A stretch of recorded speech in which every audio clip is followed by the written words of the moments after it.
Hello పిల్లలు, ఈరోజు కథ అలా పోల్చుకోవద్దు. అన్వి వాళ్ళ స్కూల్లో ఆటల పోటీలు జరుగుతున్నాయి. తను రన్నింగ్, మ్యూజికల్ చైర్స్లో ఓడిపోయింది. బాధతో ఒకచోట కూర్చుంది. అక్కడికి వచ్చిన వరుణ్తో అన్వి, నేను అసలు ఆడకుండా ఉంటే ఈ ఓటమి బాధ ఉండేది కదా అన్నది. అప్పుడు వరుణ్, అది సరే, అక్కడ వ్యాసరచన పోటీ మొదలవుతుంటే ఇంకా ఇక్కడే ఉన్నావేంటి అని అడిగాడు. అన్వి, నేను రాయట్లేదు అన్నది. అప్పుడు వరుణ్, ప్రతిసారి రాస్తావుగా అన్వి, పైగా నువ్వు బాగా రాయగలవు కదా, ఇప్పుడేమైంది? అప్పుడు అన్వి, నిజమే, కానీ ఇవాళ ఏ పోటీలో పాల్గొన్నా ఓడిపోతున్నాను.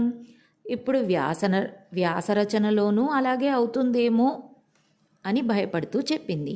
దానికి వరుణ్, వాటికి దీనికి సంబంధం ఏంటి? మళ్ళీ ఓడిపోతే ఇంకా బాధపడాలి కదా వరుణ్, దానికంటే పాల్గొనకపోవడమే మంచిదనిపిస్తుంది అంది అన్వి.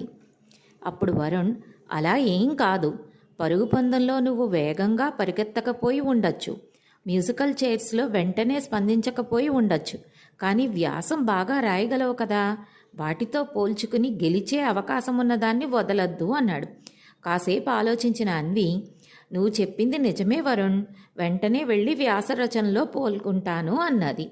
అలా పోల్చుకోకుండా ఎప్పుడు పిల్లలు ముందడుగు వేయాలి. Thank you.